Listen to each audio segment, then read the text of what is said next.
ہم اپنی کہانی کو دوبارہ وہیں سے شروع کرتے ہیں جہاں فلیمون، اونیسیمس اور پولس کا ذکر ہے۔ جب ہم یہاں بالکنی پر کھڑے ہیں، ہم جھیل گلیل کے کنارے کھڑے ہیں جہاں سے ہم ارد گرد کے پہاڑ اور تبریہ شہر کو دیکھ سکتے ہیں۔ آئیے اپنی تخیل کو استعمال کرتے ہیں اور اس کتاب کی طرف واپس چلتے ہیں۔ فلیمون کا اونیسیمس کے ساتھ ایک برا واقعہ پیش آیا ہے۔ اونیسیمس نے کچھ ایسا کیا ہے جس سے فلیمون کو رنج پہنچا ہے۔ چنانچہ اونیسیمس نے یہ فیصلہ کیا کہ وہ پولیس کے پاس جائے اور اسے تلاش کرے۔ ہمیں یہ معلوم نہیں کہ اس نے پولیس کو کیسے ڈھونڈا، لیکن ظاہر ہے کہ وہ اسے مل گیا۔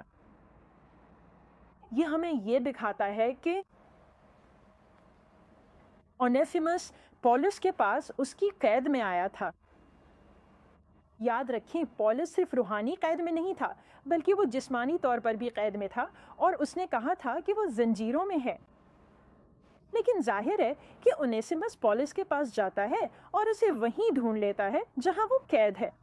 اب آئیے اپنی تخیل کو استعمال کریں اور اس بارے میں سوچیں۔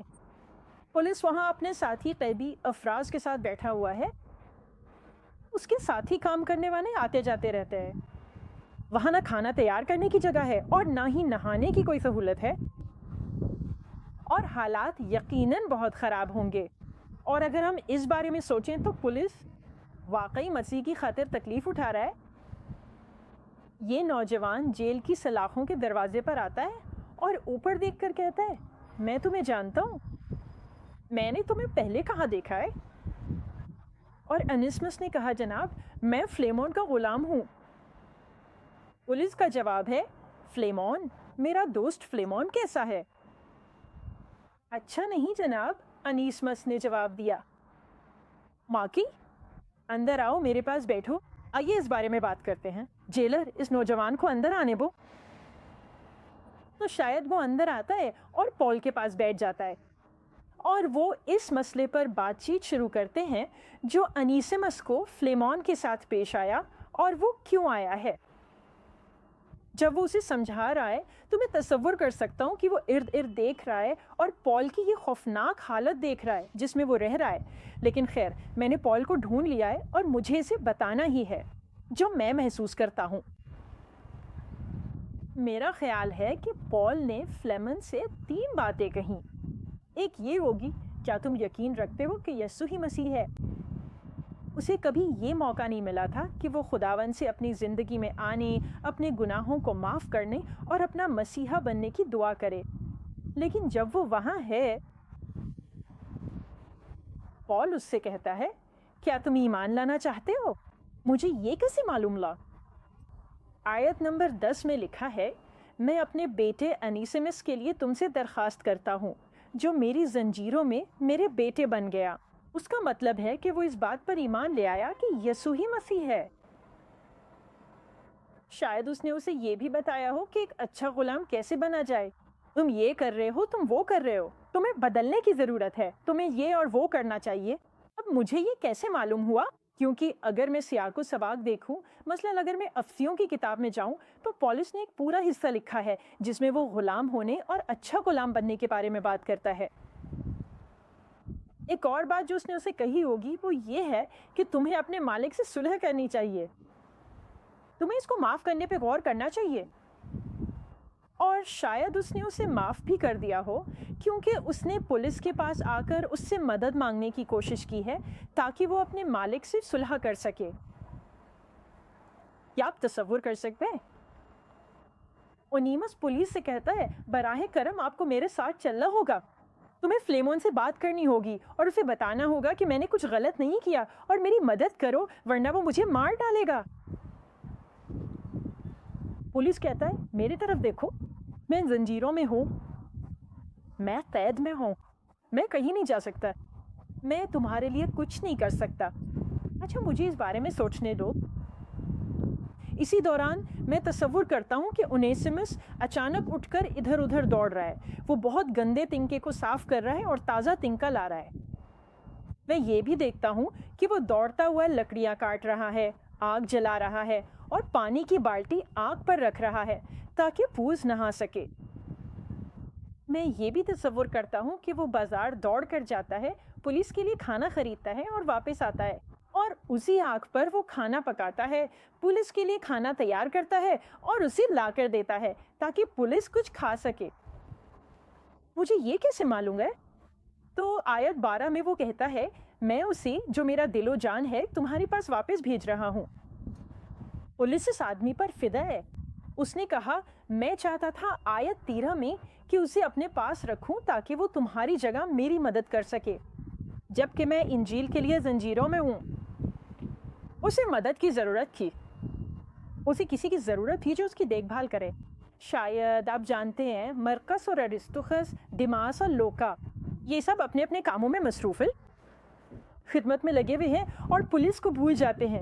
وہ بھول جاتے ہیں کہ وہ بھوکا اور گندا ہے، وہ بھول جاتے ہیں کہ اس کے کپڑے دھونے کی ضرورت ہے، وہ بھول جاتے ہیں کہ واہ اس کوٹھڑی میں بدبو ہے۔ لیکن یہ نوجوان اس کی مدد کو آتا ہے اور وہ فلیمون کو اپنے خط میں بتاتا ہے کہ اس کے لیے کتنی اہمیت ہے۔ پھر پولیس کہتا ہے، اونیسیمس میرے ساتھ یہاں بیٹھو، آؤ اس بارے میں بات کرتا رہے۔ میں نے فیصلہ کیا ہے کہ میں فلیمون کو ایک خط لکھنا چاہتا ہوں، تو مجھے تم سے یہ چاہیے کہ ایک موم بتی لے آؤ تاکہ میں دیکھ سکوں، ایک قلم، ایک پر، سیاہی اور کاغذ بھی لے آؤ۔ دیکھو کیا تم کچھ سامان ڈھونڈ سکتے ہو تاکہ میں اپنے دوست فلیمون کو کولوسے میں خط لکھ سکوں۔ تو جب پولیس اسے ترتیب دینا شروع کرتا ہے اور خط لکھتا ہے، تو جیسا کہ ہم نے پہلے کہا، پولیس اسے بہت احتیاط سے ایک قانونی دستاویز کی طرح مرحلہ وار لکھتا ہے۔ وہ کہتا ہے کہ ہم دوست ہیں اور ہمارے پاس ایک ساتھ شراکت داری کرنے کی وجہ ہے، ہم ایک بہت اچھے مقصد کے لیے مل کر خدا کی خدمت کر رہے ہیں۔ اور پھر وہ دوبارہ مرحلہ وار وضاحت کرتا ہے کہ یہ سب کیسے ہوا۔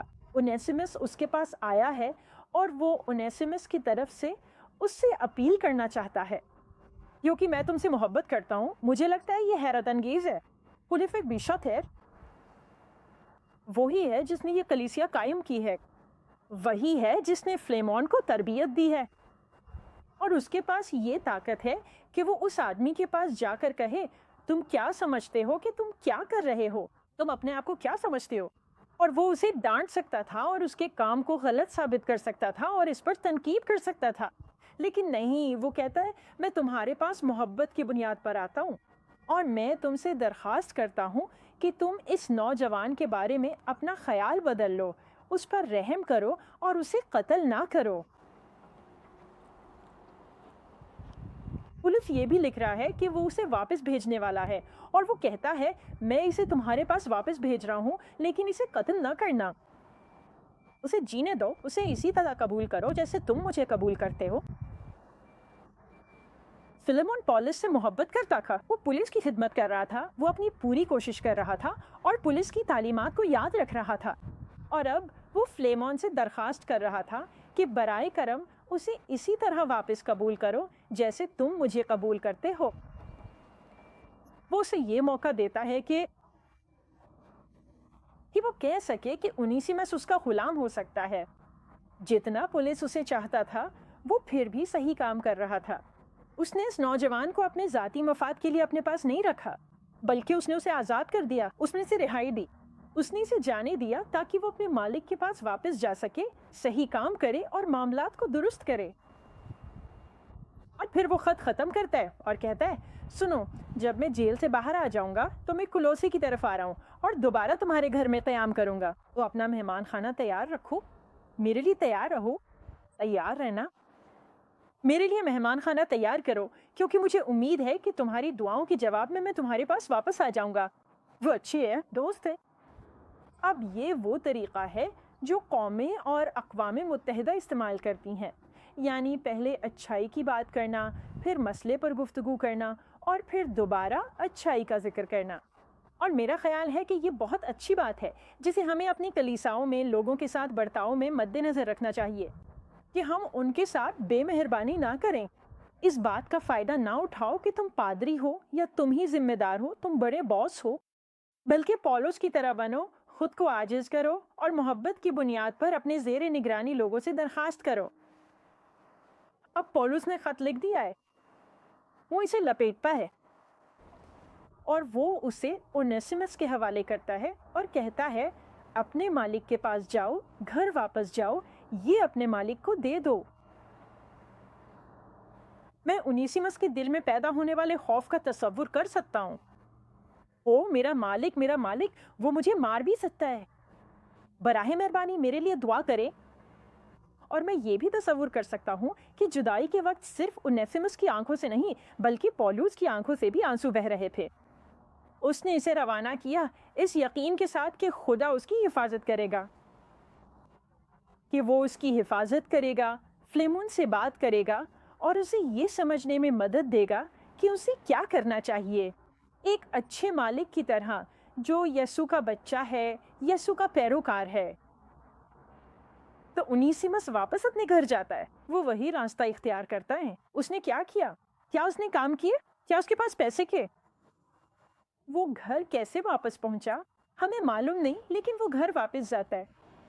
وہ بھاگتا نہیں ہے، وہ نہ شمال جاتا ہے، نہ جنوب، نہ مشرق اور نہ مغرب۔ وہ پولیس کے ساتھ نہیں رکتا، وہ شہر میں ادھر ادھر نہیں گھومتا کہ سوچے کہ اسے کیا کرنا چاہیے۔ نہیں، وہ ایک مشن پر ہے۔ وہ اپنے مالک سے صلح کرنا چاہتا ہے، اس لیے وہ اپنے گھر کولو سے واپس جاتا ہے۔ او ذرا تصور کریں، جب وہ وہاں پہنچتا ہے اس کا دل اس کے سینے میں زور زور سے دھڑک رہا ہے۔ او مجھے اپنے مالک سے بات کرنی ہے، مجھے اس کا سامنا کرنا ہے اور وہ مجھے مار بھی سکتا ہے، لیکن کم از کم اب مجھے معلوم ہے کہ میں جنت میں یسوع کے ساتھ جاؤں گا۔ میں یہاں مضبوط رہوں گا اور اپنے مالک کا سامنا کروں گا۔ میں صلح کرنے جا رہا ہوں۔ تو وہ دروازے پہ جاتا ہے اور زور زور سے دروازہ کھٹکھٹاتا ہے۔ مجھے نہیں لگتا کہ اس نے بس ہلکا سا دستک دی یا بس یوں ہی ٹکرائی اور امید کی کہ شاید کوئی غلام باہر آ جائے گا۔ نہیں، میرا یقین ہے اس بات کی وجہ سے کہ وہ پولیس کے پاس اتنا دور گیا تھا اور اب وہ واپس بھی اتنا ہی دور آیا ہے، وہ اس دروازے پر زور سے دستک دیتا ہے۔ میں یہاں کچھ حاصل کرنے آیا ہوں۔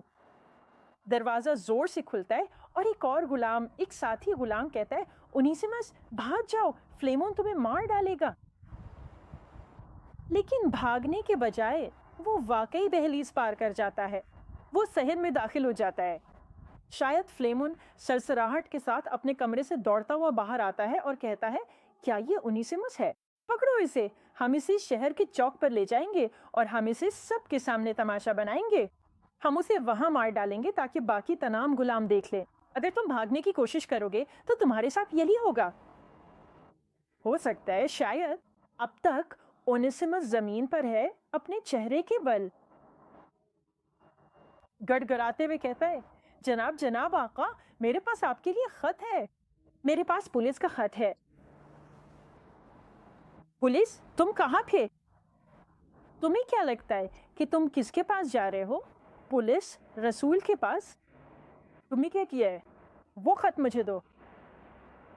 وہ اسے کھولتا ہے، وہ اسے کھول کر پھیلاتا ہے اور وہ اسے دیکھتا ہے اور اس پر لکھا ہے اس کلیسیا کے نام جو تمہارے گھر میں جمع ہوتی ہے۔ اچھا، کلیسیا کو بلا لو، سب کو اکٹھا کرو۔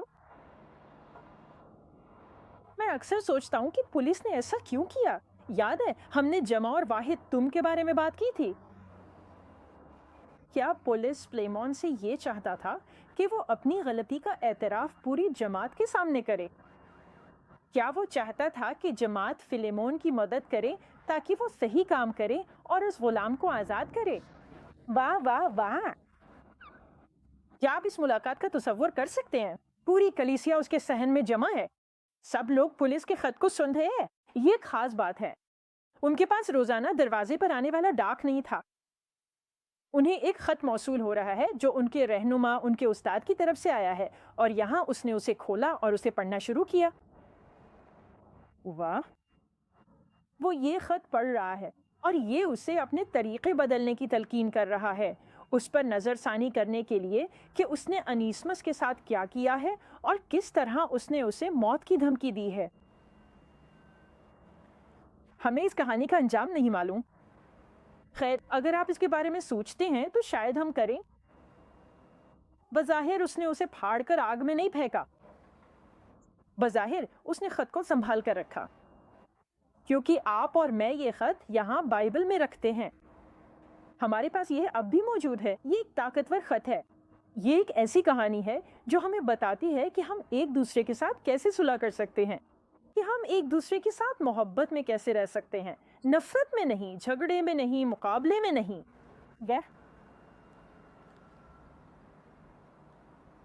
ہمیں نہیں معلوم کہ پولس کبھی واپس گیا یا نہیں، ہمیں نہیں معلوم کہ وہ وہاں پہنچا یا نہیں، لیکن میرا خیال ہے کہ کچھ سبق ایسے ہیں جو ہم سیکھ سکتے ہیں، چاہے ہمیں کچھ باتیں معلوم نہ بھی ہوں۔ جو کچھ ہم نے سیکھا ہے اس سے ہم سمجھ سکتے ہیں کہ اس میں کچھ باتیں خدا کی مرضی کے بارے میں ہیں۔ پولس کہتا ہے شاید یہ سب کسی مقصد کے لیے ہوا ہے، اور وہ بتاتا ہے کہ کس طرح اونیسمس اس کے پاس آیا اور وہ اس کی مدد کر رہا ہے، اور اب وہ اسے واپس بھیج رہا ہے۔ بظاہر اس میں خدا کی مرضی شامل ہے۔ ایک اور بات جو میں نے اس سے سیکھی ہے وہ ہے صلح اور معافی کے بارے میں۔ ہم اس پر پہلے بھی بات کر چکے ہیں، لیکن صلح بہت اہم ہے۔ عیسیٰ نے جب وہ باپ سے بات کر رہے تھے دعا کی کہ میں دعا کرتا ہوں کہ وہ سب ایک ہو جائیں جیسے آپ اور میں ایک ہے۔ وہ اپنے اور باپ کے درمیان اتحاد کی بات کر رہے ہیں، اور وہ یہی ہمارے لیے بھی چاہتے ہیں۔ فرقوں کو دیکھیں، مختلف مذاہب کو دیکھیں کہ ہم کس طرح تقسیم ہیں، کس طرح ہم متحد نہیں ہیں۔ لیکن یہ ایک اچھی کہانی ہے جو ہمیں سمجھنے میں مدد دیتی ہے کہ ہم کیسے متحد ہو سکتے ہیں۔ اس کا مطلب ہے کہ ہمیں خود کو عاجز کرنا ہوگا، ہمیں پیچھے ہٹنا ہوگا اور دوسروں کو قیادت کرنے دینا ہوگا یا دوسروں کی رائے سے سیکھنا ہوگا۔ اور تیسری بات جو میرے خیال میں ہم اس سے سیکھ سکتے ہیں وہ یہ ہے کہ نرمی کا لفظ متی باب 5 آیت 5 میں یسوع نے فرمایا مبارک ہے وہ جو نرم دل ہے کیونکہ وہ زمین کے وارث ہوں گے۔ اور پھر اس کی فوراً بعد غلطیوں میں جب پولس روح کے پھلوں کی فہرست بیان کرتا ہے، وہاں بہت سے الفاظ ہیں جن کا ترجمہ مختلف طریقوں سے کیا گیا ہے، لیکن ان میں سے ایک انگریزی بائبل کے کنگ جیمز ورژن میں نرمی ہے۔ یسوع کو نرم دل، نرم اور ملائم کہا گیا تھا۔ اکثر ہم اس لفظ کی تشریح کرتے ہیں اور لوگوں نے اس کا مطلب کمزور لیا ہے، لیکن حقیقت اس کے بالکل برعکس ہے۔ اس کا ہرگز مطلب کمزوری نہیں ہے۔ در حقیقت آئیے اس لفظ کی تاریخ کے بارے میں بات کرتے ہیں یا سوچتے ہیں۔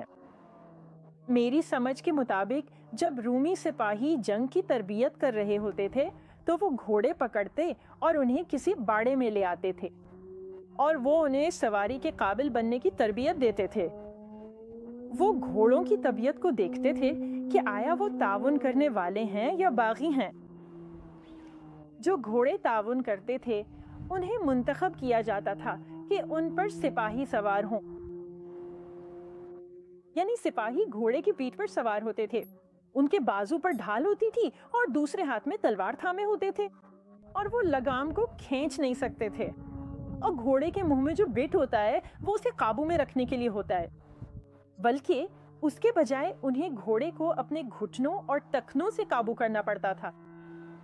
اس گھوڑے کو سوار کے تابع ہونے کے لیے تیار ہونا چاہیے تھا، اسے اس شخص کے ساتھ ایک جان ہونے کے لیے تیار ہونا چاہیے تھا جو اس کی پیٹھ پر سوار ہے۔ جو گھوڑے باغی ہوتے تھے انہیں رتھوں یا گاڑیوں کے ساتھ باندھ دیا جاتا تھا تاکہ وہ ذرا بختر اور کھانا اور وہ تمام چیزیں جو وہ اپنے سفر میں ساتھ لے جاتے تھے کھینچ سکیں۔ اس وقت دنیا بھر میں جنگیں ہو رہی تھی، اور جب وہ ان گھوڑوں کو استعمال کرتے تھے جو فرما بردار اور اپنے سوار کے ساتھ کام کرنے کے لیے تیار ہوتے تھے تو انہیں حلیم کہا جاتا تھا۔ حلم کا مطلب ہے طاقت کو قابو میں رکھنا۔ مجھے یہ بات پسند ہے، جب آپ پولس کے بارے میں سوچتے ہیں تو وہ حلیم تھا، وہ بے شک تھا، اس کے پاس یہ طاقت تھی کہ وہ اپنے کارکن کو ڈانٹ سکے اور اس کی عزت کم کر سکے جس نے اپنے غلام کے ساتھ بدسلوکی کی تھی، جو خدا کے کلام کے مطابق نہیں بلکہ رومی سوچ کے مطابق عمل کر رہا تھا۔ وہ اپنے غلام کے ساتھ ایسے پیش آ رہا تھا جیسے وہ کوئی انسان ہی نہ ہو، جیسے اس کی کوئی حیثیت ہی نہ ہو۔ مجھے واقعی پولس کی بات بہت پسند آئی۔ وہ کہتا ہے کہ شاید تم اسے ہمیشہ کے لیے واپس پالو، جیسا کہ آیت 15 میں ہے، اب وہ غلام نہیں رہا بلکہ غلام سے بہتر ایک بھائی بن کر واپس آئے گا۔ کیا آپ تصور کر سکتے ہیں؟ ہمارے لیے یہ سمجھنا آسان نہیں ہے کیونکہ آج ہمارے پاس اس طرح کے غلام نہیں ہے جیسے اس وقت تھے۔ وہ بالکل کتے یا گائے کی طرح سمجھے جاتے تھے، ان کی کوئی قدر نہیں تھی سوائے اس کے کہ وہ کام کریں۔ لیکن پولس اسے بھائی کہنے کے لیے بلا رہا ہے، اور پھر وہ کہتا ہے وہ میرے لیے بہت عزیز ہے لیکن تمہارے لیے اور بھی زیادہ عزیز ہے، ایک ساتھی انسان کے طور پر۔ ارے سنو، یہ آدمی ایک انسان ہے، یہ نوجوان جو تمہاری خدمت کر رہا تھا یہ کوئی جانور نہیں ہے، یہ کوئی چیز نہیں ہے جسے ہم صرف استعمال کریں، بلکہ یہ ایک انسان ہے اور خداوند میں ہمارا بھائی ہے۔ واہ!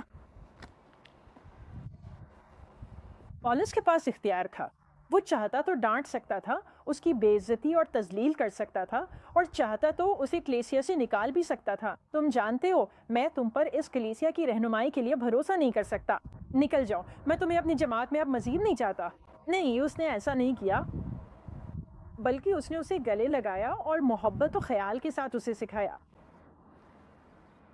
فلیمون بہت حلیم تھا، اس کے پاس اس غلام کو تباہ کرنے کی طاقت تھی۔ اس کے پاس رومی حکومت کی طرف سے قانونی اختیار بھی تھا کیونکہ اس نے کوئی ایسا کام کیا تھا جس سے وہ ناراض ہوا تھا، اس نے کچھ چوری کیا تھا یا کچھ توڑ دیا تھا، اس کا یہی خیال تھا۔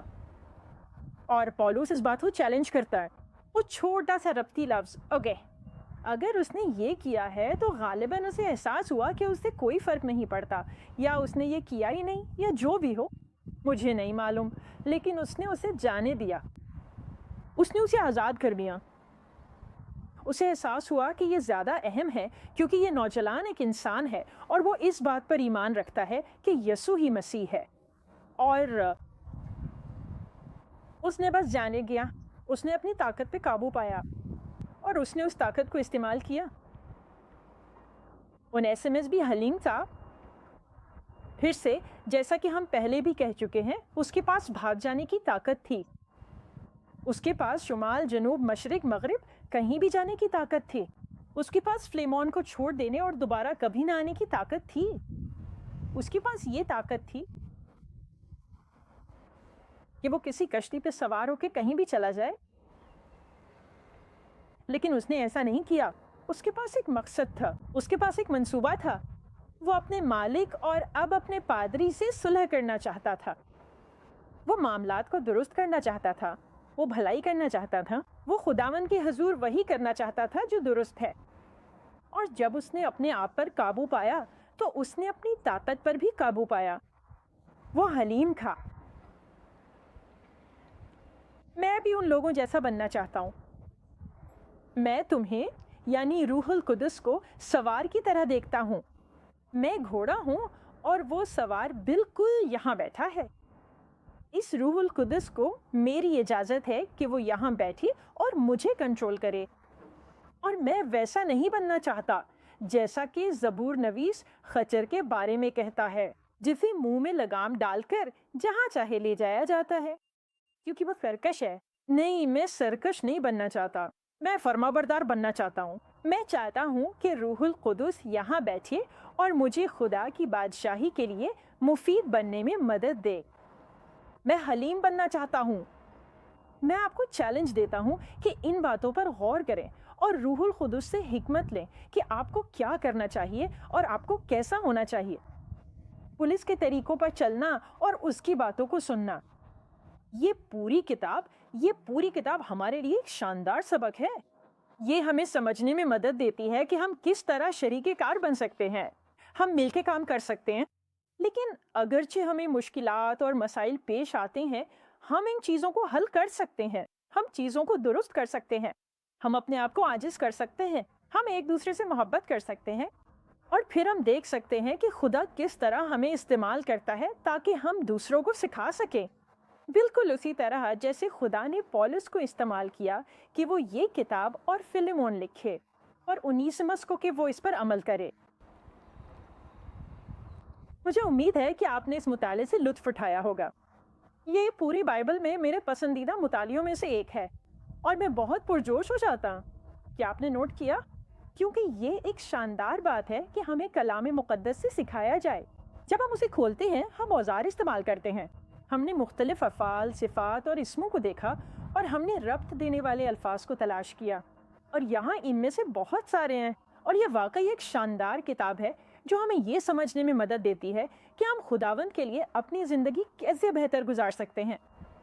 یہ سیشن 11 کا اختتام ہے جس میں ہم نے فلیمون کی کتاب کا مطالعہ کیا، ان اوزاروں کو استعمال کرتے ہوئے جو ہم نے بائبل کو مؤثر طریقے سے پڑھنے کے بارے میں سیکھے ہیں۔ اگلا سیشن وہیں نیچے جھیل پر فلمایا جائے گا جہاں یسوع اور پترس چلے تھے۔ یہ ایک بہترین سیشن ہوگا۔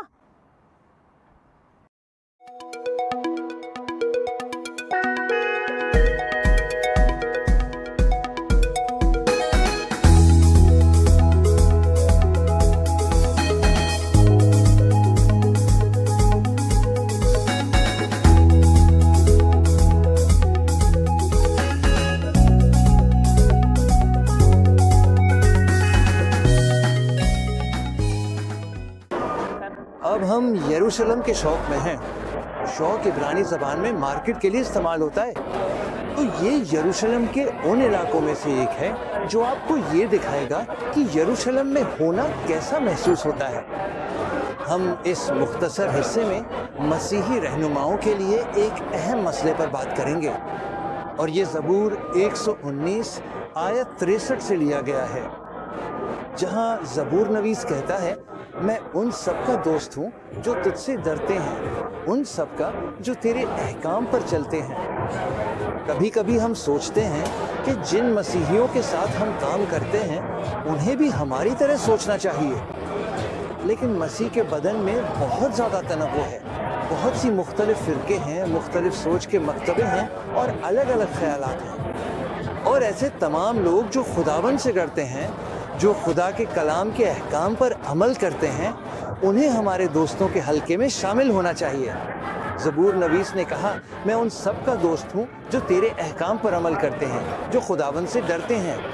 اور اگر ہم دل کی وسعت پیدا کریں، ایسا رویہ اپنائیں کہ جو بھی خدا سے محبت کرتا ہے وہ میرا دوست ہوگا، جو بھی خدا کے کلام پہ عمل کرتا ہے وہ میرا دوست ہوگا، یہ زیادہ اتحاد لے کر آئے نا، زیادہ تعاون، زیادہ قدردانی مسیح کے جسم کے مختلف حصوں کے درمیان دنیا میں۔